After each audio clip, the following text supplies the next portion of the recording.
got Mukesh Agarwal, who's president of CRISIL Research, joining us now from Kolkata.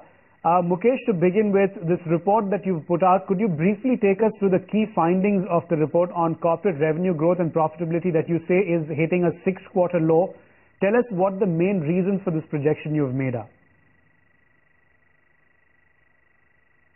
Hi George, we have analyzed the performance of 247 companies across 26 sectors, and these 247 companies account for about 65% of the market cap of NSE 500 companies, excluding oil and banking sector. And we have 4 key findings. First is the revenue growth in the first quarter is expected to be around 14%, which is the lowest in the last 6 quarters. And this is mainly due to slowdown in demand due to persistent high inflation, high interest rates, and given the economic uncertainty. And the second finding is on the profit margins at the EBITDA level.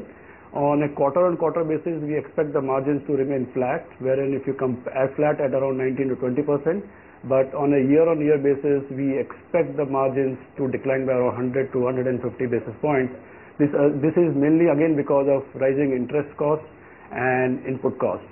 The third finding is we are seeing a deceleration in the investment cycle. The capex growth in capex at 13% in the fiscal 12 was the lowest in the last 5 years. And the last finding is because of the rising interest rates, interest coverage ratio, which basically indicates the ability of a company to pay the interest and finance charges, was the lowest in the last 3 years. So these are the key findings of our recent study, which we do every quarter. Hi Mukesh, afternoon. So you certainly painted a fairly bleak picture. In light of this, tell us which sectors you believe over the next 6 quarters, are expected to be hit the worst, and which sectors you think will perform well. Yeah, if you look at the sectors which are likely to do well, we would say mainly the 2 sectors, which one is IT and other one is pharma. And this will be mainly supported by the rupee depreciation, and pharma again will be supported by the growth in exports. And the sectors which we expect will see a slowdown in the growth are sectors like hotels, airlines, shipping, commercial vehicles, real estate, construction. These are the few sectors wherein we expect there will be some slowdown in the revenue growth, and also we expect some contraction in margins in the sectors. These are the few sectors. Right. Also, Mukesh, your report points to a sharp deceleration in the investment cycle, which you say has dropped to a 5-year low. Could you elaborate on that?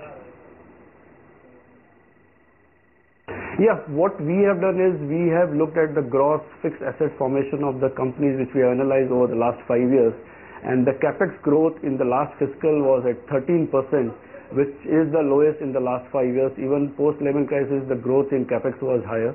And this is also supported by the fact that we also analyzed depreciation as a percentage of sales, which was at around 4.5% in the last quarter of fiscal 12, that is Q4 of fiscal 12, at around 4.5%, which is the lowest in the last 10 years. And we don't expect the investment cycle to pick up immediately. This is mainly because of one is economic uncertainty, the flux in Eurozone. Then we don't expect the interest rates to moderate in the near future. And plus, given the policy logjam and issues related to project clearance and land acquisition, etc. Right. So Mukesh, just staying with that point that you made about fixed asset creation in India, you've pointed out 2 broad reasons for this having slowed. One, of course, the global environment, and the second, the domestic environment, where interest rates continue to remain high. There continues to be policy paralysis and all those issues. Between the 2, the global environment and the domestic challenges, which to your mind is the bigger concern? I would say the domestic reason, the policy logjam and the higher interest rates would be a bigger concern, because if you look at GDP is to a larger extent supported by the domestic consumption. So domestic issues would play a larger role over here. And as part of your findings, you did mention interest costs that will surge for India Inc. But give us an analysis as to how big an issue will interest rates be for corporates, and how much of a drag will this be on companies? The interest rates, if you look at what we are saying, that interest coverage ratio is at the 3-year low, which is at around 5 times.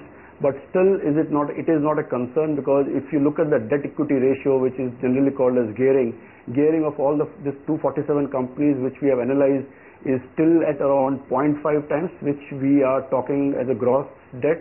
If you exclude the cash in hand, the gearing will be further lower. So gearing levels are not a concern. Even the interest coverage ratio is 5 times is a comfort. But again, it will vary from sector to sector. If you look at sectors which have high gearing and poor cash flow sectors, this will include sectors like textiles, shipping, airlines, construction. So these are the sectors which have high high gearing or high borrowings and weak cash flows. They will be under stress. And we also feel that the impact of high interest rates will have on interest rate sensitive sectors like automobile and real estate, because there the demand is clearly linked to the interest rates. And our fact is also supported by that. If some time back CRISIL had come out with our ratings roundup, which is the rating actions in the fiscal 12. So we had seen that the default rates have reached a 10-year high of 3.4% in the fiscal 12.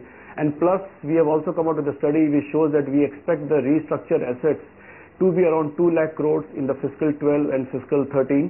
And this will take up the restructured assets to be around 3.5% of the sectors outstanding. And Mukesh, also you've said that while margins will broadly be under pressure, the ones that will be able to protect margins are the ones that are export oriented. You've talked about the IT and IT services industry as an example. Now, when you say that these companies can protect their margins, can we assume that the global environment is not as bleak as we are making it out to be? And again, goes to the second part of the question, where the government has constantly blamed the global environment for the country's problems. Do you think that is a little overblown? See, if you look at the export-oriented sectors, one of the key reasons why their margins will be protected is mainly because of rupee depreciation. Rupee till now has depreciated by around 7% in the first quarter this year. If you look at, I have mentioned two sectors. So if you look at IT sector, we expect the growth to be around 25% year-on-year demand growth. That is in terms of rupee, and quarter-on-quarter it will be around 4%. But if you look at the dollar terms, the revenue growth year-on-year will be around 9 to 10%. So it is having some impact on the demand growth even for this export-oriented sector. But one of the major beneficiaries for these sectors would be the sharp depreciation in the rupee.